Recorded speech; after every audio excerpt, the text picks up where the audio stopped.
Alright, what's going on YouTube? It's been a while since I posted any type of educational content to my channel, and I've received some comments, and as well as some people messaging me on Discord and things like that, that I should continue doing this, because people actually really like this type of analytical gameplay. So I decided I have some spare time today, so I'd go ahead and cook one of those up. So this is another one of these Smurf games. This one is on a Diamond 2 account. This one I get really fed and end up pretty much solo carrying this game. And so this is a concept that a lot of people struggle with, and I want to go over it this game, which is the concept of how to 1v9, how to carry, and also I want to touch on side laning, how to do it properly, and the misconceptions, excuse me, surrounding grouping versus side laning. So, as I said, ended up getting really fed this game. So we're gonna go ahead and watch a little bit of the lane phase. Actually, maybe we'll do the whole thing. We'll see. I actually didn't feel I played the lane super well,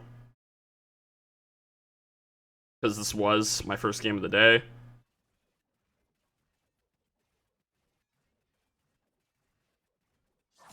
Yeah, I should be pushing a little bit more here. This isn't the most important part, because I know even though this matchup is pretty, like, common, and you can, you know, some Yasuo players or Talon players might be able to learn something from this, I don't think it's really worth me going super in-depth over. The whole purpose that I want this video to be is solely based around the concept of side laning and how to carry a game when your team is losing. So I don't really want to focus too heavily on the lane phase. We get a gank there. So I get pretty far ahead off this. Now, a lot of players would say, or would get this kill and then not be able to carry, or not be able to snowball it.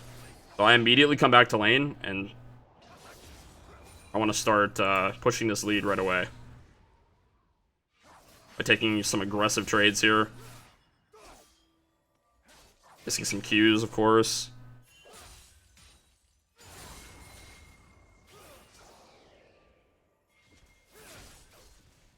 Can't really get much done on him right now.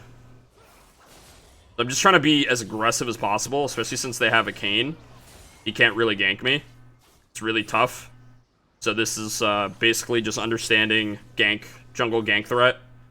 And to me, it's quite obvious they have very little. So I am perfectly fine with just taking extremely aggressive trades, especially since I have vision around my lane, and I also have my jungler near. And what getting vision is going to allow you to do in the lane is it's going to allow you to not only, as I was saying, take more aggressive trades, but it's also going to allow you to give information to your team. Because if they see their jungler walking through the jungle, or they see their support walking up or something, it gives a ton of info to your team. It's the way I like to think about it is when you get vision, it's essentially, especially deep vision, you're essentially playing the game on easy mode, because you don't have to make guesses about where the enemy is, because you know where they are. And if they don't show on that ward, it gives you information, because at least if you don't know where they are, at least you know where they aren't. So that can give you a good indicator on where they can be, or will show up next. The Talon goes top, and then my top laner dies. This is pretty standard. You can spam ping and people won't listen. Also, this video is going to be primarily for champions that can side lane, such as melee mids like Yasuo, Zed, Talon, Echo, Katarina. Champions who really like to go on the side. Diana. Some mages can do it as well, like Twisted Fate is quite a good side laner due to his ability to get to fights quickly, push waves out quickly. and it's pretty difficult to kill, so here's where the snowball really starts to kick in.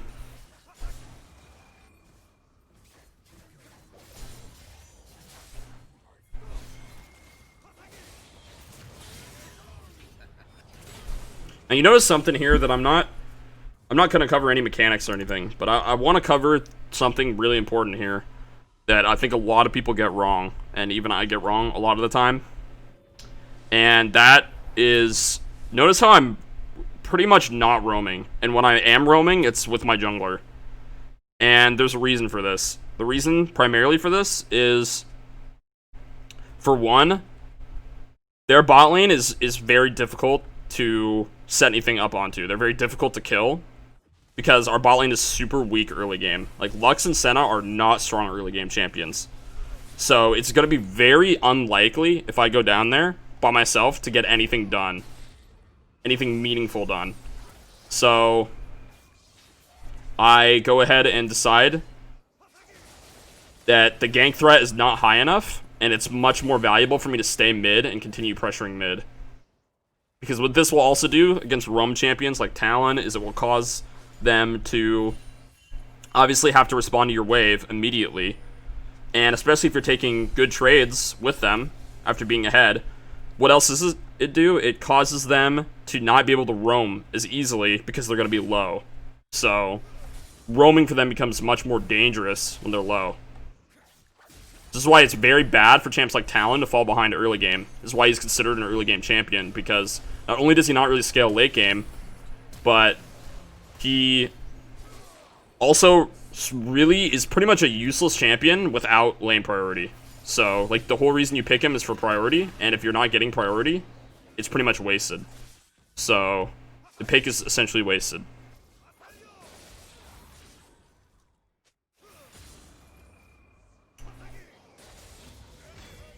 And that applies to a lot of roaming champs, too. But primarily Talon. Talon's definitely the biggest perpetrator of that. Considering his late game fall off is quite big.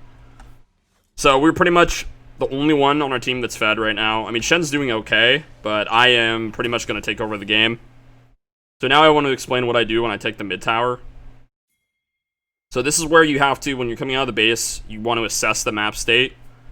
See what's going on, like take in the info that you see from wards, from your teammates' positions, from the trades that are going on. So I see that my jungler is in top laner. My top laner just TP'd bot, so my jungler is down to 1v2. I see that he's going to die, most likely, so I don't walk up here. A lot of players would walk up here, but I can't walk up there. There's no way I can save him. So it's a lot better use of it's a much better use of my time to just continue pushing mid here. I'll get a lot more value out of this than going top lane. See, look, now I can go ahead and push this mid tower down. And now they lose a mid tower. And what this is really good for is mid towers are the most important objectives, one of the most important objectives in the game. They're by far the most important tower in the game. And yeah, since I'm so fed here, I can just 1v2 these guys.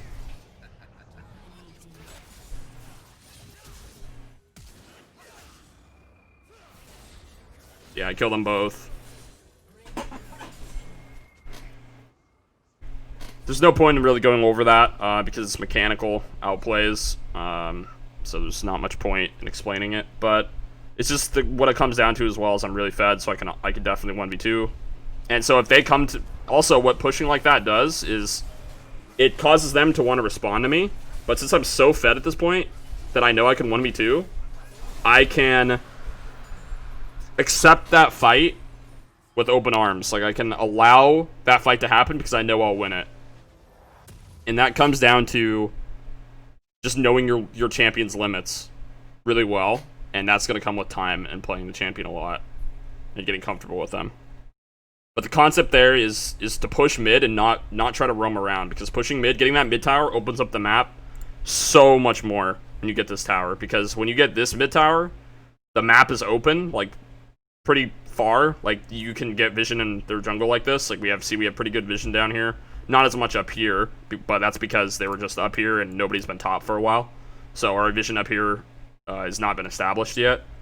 So, but now with this tower down, there's no limits as to our vision line can move up much further. So it allows us to get picks a lot easier, and it makes it so they can't get picks as easily because we'll be contesting their vision in their jungle, things like that. So, because these towers aren't here to stop us from just walking into their jungle, if that makes sense.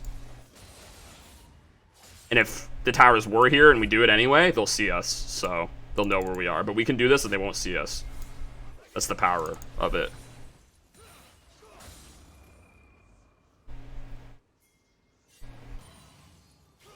Now this is where I want to side lane. Because, see, when I came out of base, I want to walk top here because mid was pushed out. I believe mid was pushed. And Shen is still bot after all this time.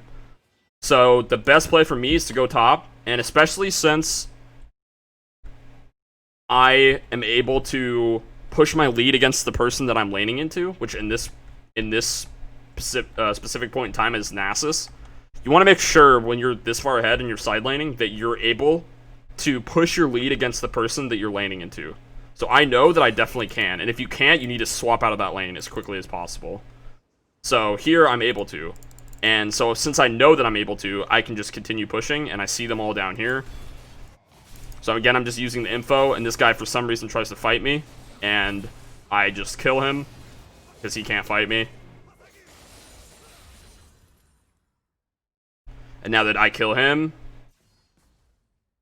my team, like now, this is where we have to pause and think about this. So, you could argue my team is dying, right? Like, shouldn't I be here since I'm super fed? And the answer is, while it seems like it should be obvious, it should be an obvious yes, the answer is no. And this is because of the fact that if I go down here to help my team who's losing, this play is called a reactive play. And this type of play is not ideal to make more often than not. Because what this is going to do is if I go down here and something goes wrong and I fight this with my team who's really weak, because I'm the one, remember, I'm the one that's really strong. My team is not strong. Then the game could completely do a 180 if I die. Because I will give a huge shutdown to somebody. And they're all pretty bad champions to give shutdowns to. So I want to make sure that I'm not falling into the solo queue trap right here, which can be really difficult sometimes. So for example, let me rewind it to where I first go top lane. You could be like, okay, well there's stuff going on down here. We have people down here. But you can look at this at the time. Like, I'll just take this situation in. It's really important to take this in. I'm looking at it from this standpoint. So, what do we know? Or what can we infer on the map? Well, we know that nobody's mid right now. Actually, Talon's mid, sorry. Okay, well, he goes mid, that's right. I rewinded it too far. So, he goes mid. He pushes this out. Okay, now we can say with confidence, since Lux is farming this wave, that nobody is mid. So, this means that Talon is definitely going to go one of two places. He's either going to go top or he's going to go bot. He won't stay mid because Lux cannot be dove by him. He's not able to dive her. So he has two options to go to either side lane. And the issue is, if you look at our top laner, I don't want to roam down here right now because our top laner was really low to begin with. Also, I know that he's been down here for a long time, which means that he hasn't reset yet. So he's sitting on a lot of gold and no HP. As to where they are pretty healthy. Well, this Braum's not healthy. The Swain's pretty healthy. Senna's very weak right now at this point in time. And my jungler's also not that strong right now. So going to this fight would be incredibly risky and would probably require some sort of outplay, especially since Nasus has teleport. So this could turn bad really quickly. Because especially since Lux is mid, she would have to clear this wave and then walk down here. She could obviously sack the wave, but that's not ideal. And now I want to come to another point here. Somebody could say to me, well, why didn't you go mid and collect this wave, and then keep pushing mid, and then go bot? Or so you have Talon to respond to this? And the answer to that is, well, yes, I could technically have gone mid to push this wave out, or to collect the wave. This is also kind of more towards the reason why this wave is not being dealt with is because of what's happening bot lane. So Shen is overstayed on the map, and what that causes is we have 3 people in one lane, and our support is having to clean this up, which should not be happening. And so it should either be me here or Shen here to get this wave, because we're the solo laners, and so that no farm goes to waste. But here, this is a special situation where Shen's bot, so this wave kind of has to go, you know, a little bit it's a little bit in limbo as to who it goes to. So I end up making the play to go top here and create my own pressure, since I'm really, really fed. I want to use the pressure that I create by being this fed to snowball even harder and to push down this tower and see if my team loses this fight, and if I were there and I lose the fight with them, we would all die and we'd lose this tower. And look, they all die. My team all died. So there's a good chance that I could have cleaned this up, but this is the safer play that I trade turrets right here. And it's perfectly fine with me to trade turrets, because not only is this getting me further ahead than I already am, but also there's nothing wrong with trading objectives. So, especially when an objective is an outer tower, which are considered to be not very useful, because they don't open up the map like mid towers do. So that's my thought process there. So now I rotate back mid, and the reason I rotate mid here is because I wasn't sure. Well, this more comes down to how fast your champion takes towers. I didn't want to push this because I didn't know who was coming back top, and also because of the fact that Yasuo doesn't take towers quickly, actually. And the reason for that is because Yasuo doesn't actually have much AD. Like, you don't build much AD right off the bat. You can see I only have 163. As to where a champion like Talon will probably have like close to 200 right now. Let's see if I can find him. Actually, he is lower than me because he's so far behind, but he also hasn't backed. So that's definitely why. So yeah, you take towers very slowly as Yasuo. And I don't value this mid tower very much. This tower is important, but I don't value this tower. And the reason I don't go to this is because I know that somebody's going to come collect this wave. And while I could dive this guy, again, it's a little bit risky in the regards that, you know, he's got stopwatch, things like that. And this fight, they're just overstaying because I see them chasing in our bot side jungle, so I go to punish this. Yeah, this is a reactive play. I'll admit, this play is reactive, but the difference is that this play is a calculated reactive play. And this is a play that I was okay with making because of what was going on in the rest of the map. And because of my lack of certainty on who was going to go top, if maybe multiple people were going to come top, and the fact that I pushed out mid and I knew somebody was going to come collect it. So I pushed this wave out as well. And now what I'm going to do is I'm going to reset because I have a lot of gold. You don't want to overstay with a ton of gold. It'd be really bad to stay and push this tower with this much gold on me. So it's best to just take your recall and buy your items. And I end up completing my Infinity Edge and get my Aegis with a Vamp. So this is a huge, huge item spike for me. And then I go ahead and go back top. And the reason behind this is because there's a Herald right here. And I know that Nasus has no TP because he used it earlier, and I pushed this wave already. So I have some time in between when somebody needs to come back. It doesn't necessarily have to be me to come back and catch this wave that he pushes out either. Before this wave comes out. And so I can go top and collect this wave that was being pushed in. And I just want to make another point here.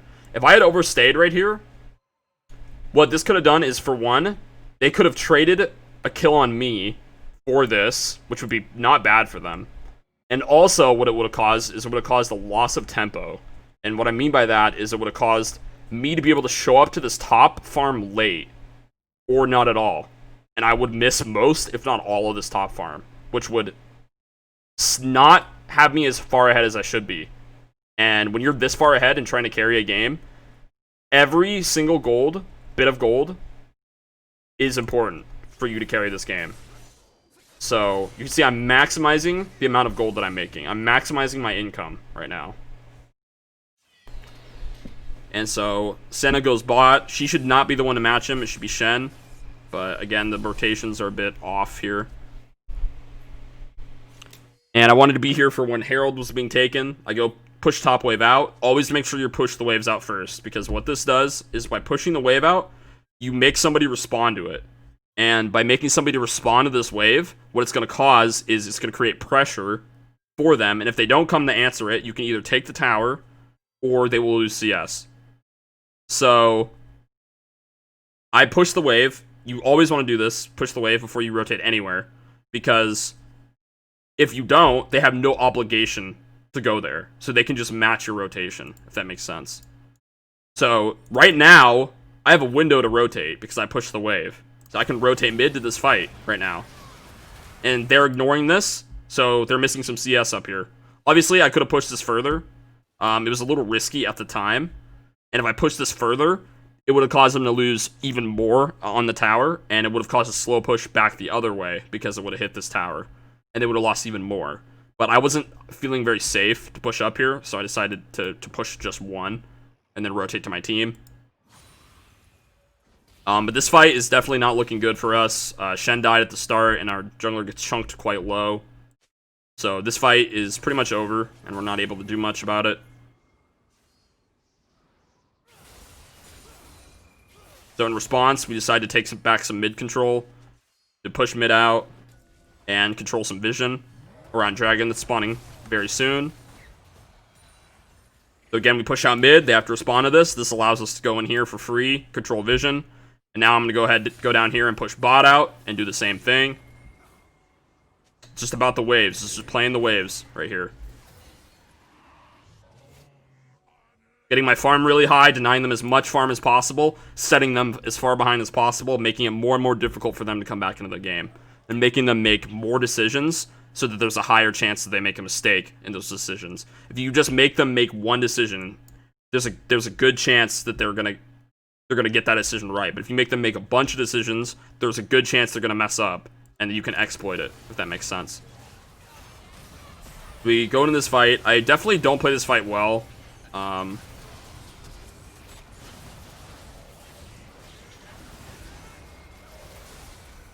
But I think we end up cleaning house here. I think we end up killing everybody.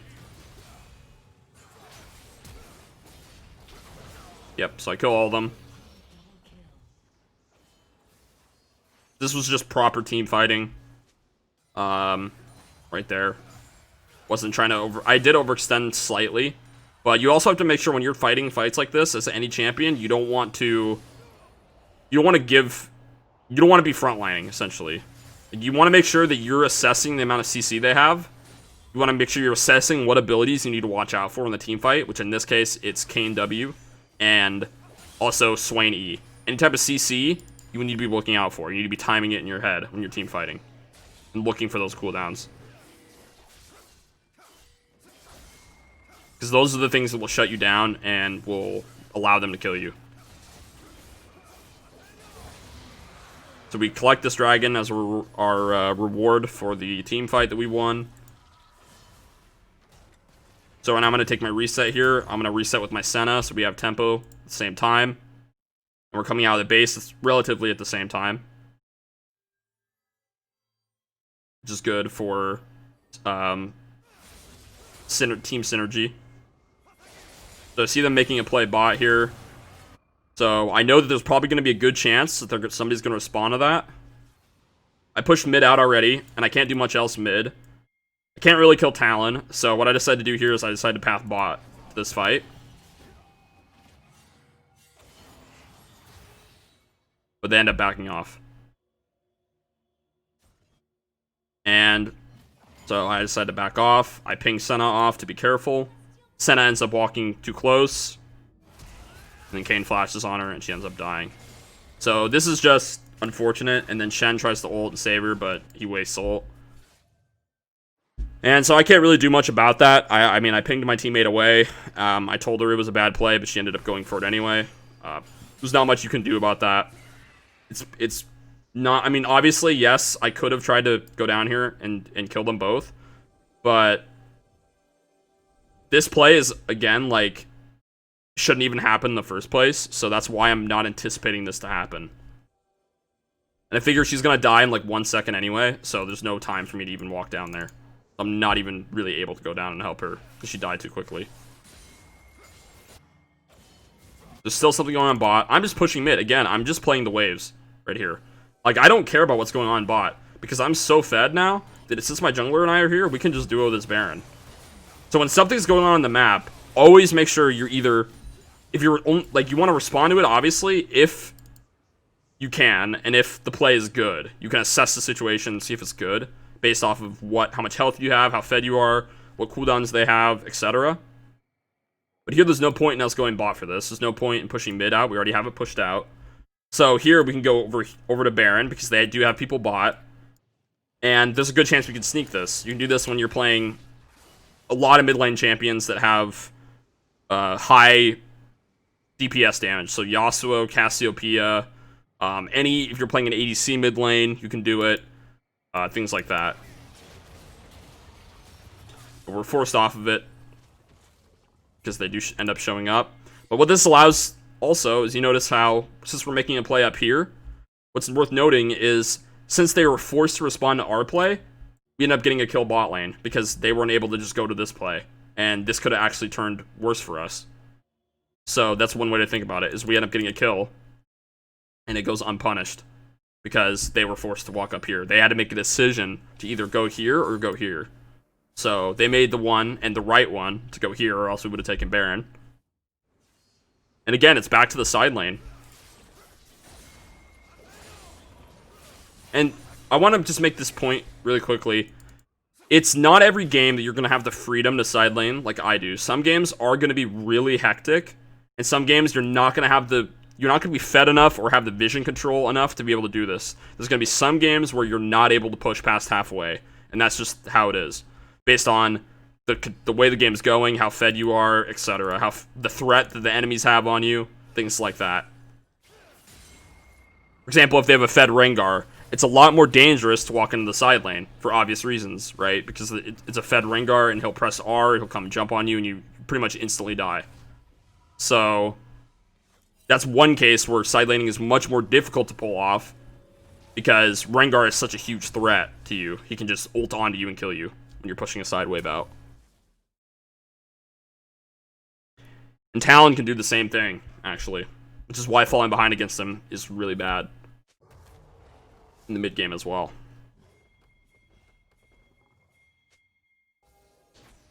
Now we go to Baron here. We just got to pick mid, so we want to make sure we do something with that pick. We end up forcing Baron off the back end of that. And since they end up closing the gap and getting really close, we have to end up turning here. I end up dying here, but we end up winning the fight. So it's not the end of the world. And see, I died here, but it ended up being good for us. Because I knew the fight on paper would be good, because it was a 4v5. Granted, my team didn't play it properly or perfectly, and I also misplayed it a little bit. Guy ends up, I think he dies. No, actually he doesn't. Now what I want to do is, when you're dead, you always want to take in. This is your time when you die. Obviously, you want to avoid dying as much as possible, but it's going to happen. Pretty much every game. There's a few games where you don't die. You want to use that time that you're dead to, again, assess the map state and start planning what you're going to do next. Start planning what the next move is for you and your team. So here, there's some things going on here. So every player on both teams is alive, and there's a big objective up. This is the Mountain Soul, actually. This is not just any mountain dragon, it's the Soul. So this is very important. And yeah, there is a top wave here, but I'm actually not allowed to go collect this wave right now. This is actually a point in time where I'm not allowed to go side lane. And this is due to the fact that, for one, we already have good control around the area. We have people here. We have not that much vision, but we at least have a ward or two. And these guys are coming in, and we also see them, and they're pretty far away. So there's a good chance we can probably just burn this down. And if I go top here, we're pretty much conceding this dragon, when there's no reason we need to, when we should just win the fight, right? So I path down here to make sure that we get this dragon. And end up fighting here.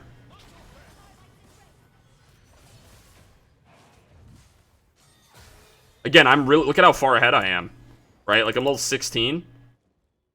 Look at everyone else. 12, 13, 14.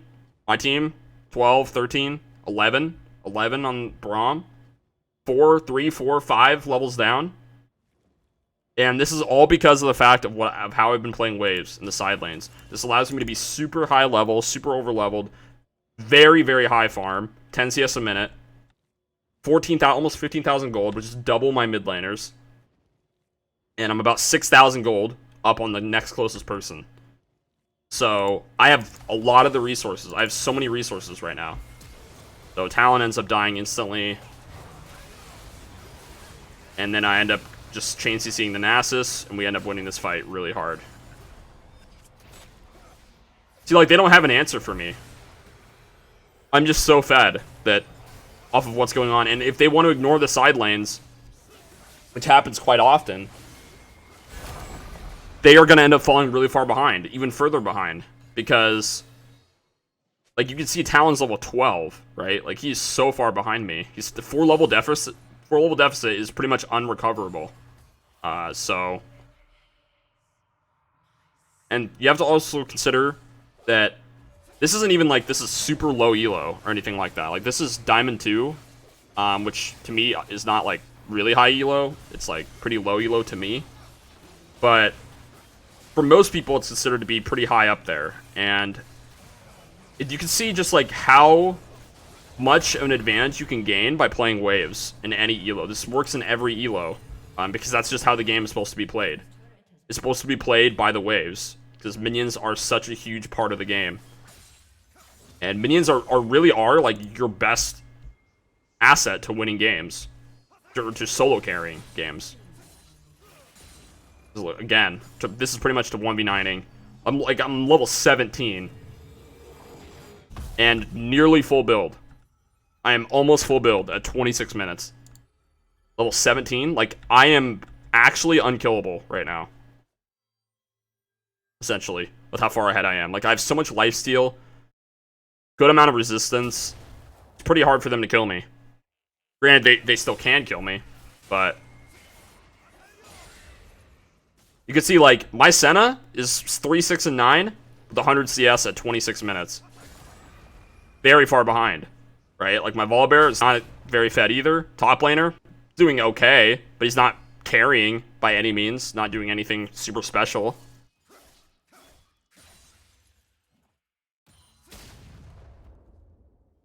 So basically, also another point in this video I want to make is a lot of games are actually more winnable than they might look.